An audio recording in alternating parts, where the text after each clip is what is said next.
नमस्कार, न्यूज 18 देख रहे हैं आप और मैं हूं आपके साथ पूजा सचदेवा। हर रोज की तरह आज भी हम बात करेंगे एक नए मुद्दे पर विस्तार से। आज बात होगी वक्फ बिल की, जिसको लेकर सरकार और विपक्ष आमने सामने है। कई मुस्लिम संगठन इसको लेकर लगातार विरोध जता रहे हैं। आखिर सरकार का क्या तर्क है और क्या चुनौतियां हैं? मुसलमान वक्फ बिल को लेकर क्यों विरोध कर रहे हैं? ये सब मैं आपको इस वीडियो में डिटेल में बताऊंगी।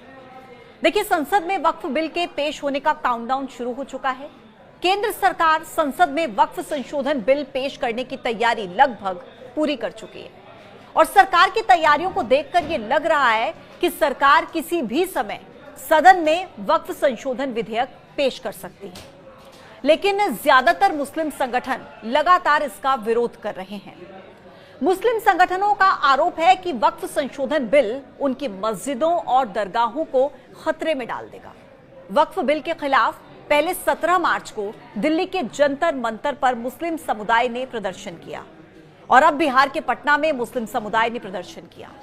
AIMPLB यानी कि all India Muslim personal law board और देश भर के प्रमुख धार्मिक और सामाजिक मुस्लिम संगठनों ने वक्फ संशोधन विधेयक के खिलाफ 26 मार्च को पटना में एक बड़ा विरोध प्रदर्शन किया। इसके बाद 29 मार्च को विजयवाड़ा में भी इसी तरह का विरोध प्रस्तावित है।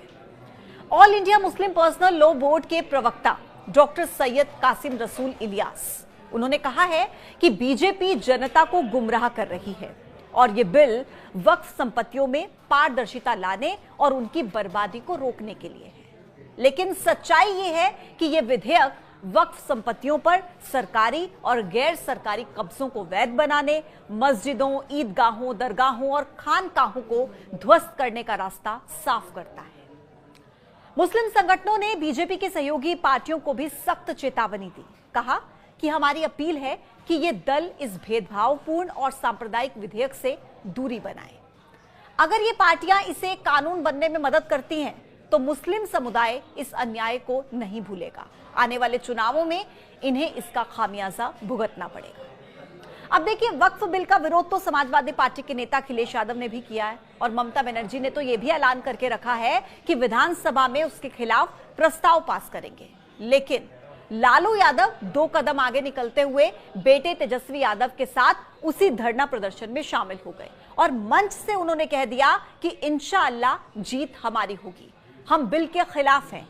एकजुट होकर अलोकतांत्रिक गैर संवैधानिक बिल के विरोध में हम साथ खड़े हैं।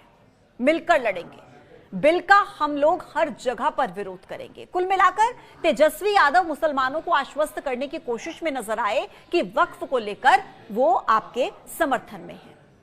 देखिए, आप इस चीज को समझिए कि बिहार में इसी साल चुनाव है और वहां पर करीब 18% 18% मुस्लिम आबादी है। 243 सीटों वाले बिहार विधानसभा में 19 विधायक मुस्लिम हैं और आरजेडी का तो शुरू से ही मुस्लिम यादव समीकरण हम देखते आ रहे हैं, ऐसा समीकरण उनका रहा है। ऐसे में आरजेडी मुस्लिमों को लुभाने का कोई भी मौका छोड़ना नहीं चाहती है। लालू और तेजस्वी के अलावा जन सुराज के संस्थापक प्रशांत किशोर भी मुस्लिम संगठनों के बीच बैठे हुए नजर आए। लेकिन इसी बीच तमिलनाडु के मुख्यमंत्री MK स्टालिन ने वक्फ संशोधन बिल का विरोध किया और विधानसभा में उन्होंने प्रस्ताव पारित करके सरकार से इस विधेयक को वापस लेने की मांग की। उन्होंने कहा कि यह विधेयक मजहबी मामलों में डायरेक्ट इंटरफेयर है यानी कि हस्तक्षेप है। हालांकि देखिए, सरकार का तर्क यह है कि यह संशोधन वक्फ बोर्ड की कार्यप्रणाली में पारदर्शिता इससे लाएंगे। जो भी संशोधन है ये ट्रांसपेरेंसी लाएंगे और उन्हें जवाबदेह बनाएंगे। सरकार का कहना है कि हम हिंदुओं और मुसलमानों को जोड़ना चाहते हैं। वक्फ बोर्ड की जमीन सिर्फ कुछ लोगों के हाथ में थी और ये मुस्लिम समुदाय के लिए फायदेमंद नहीं थी। इसलिए जो विधेयक पारित किया जाएगा उससे गरीब मुसलमानों का फायदा होगा। कुल मिलाकर सरकार का यह मानना है कि बिल के जरिए वक्फ की संपत्ति का बेहतर इस्तेमाल हो पाएगा और इससे मुस्लिम महिलाओं को मदद मिलेगी। अब आपको यह समझाते हैं कि वक्फ होता क्या है। इस्लामी परंपरा में वक्फ मुसलमानों के फायदे के लिए किया गया धार्मिक दान है। वक्फ की गई संपत्तियों को बेचा या फिर किसी दूसरे पर्पस के लिए इस्तेमाल नहीं किया जा सकता और ना ही उन्हें विरासत में हासिल किया जा सकता है, बल्कि वो हमेशा अल्लाह के मार्ग में समर्पित रहती हैं।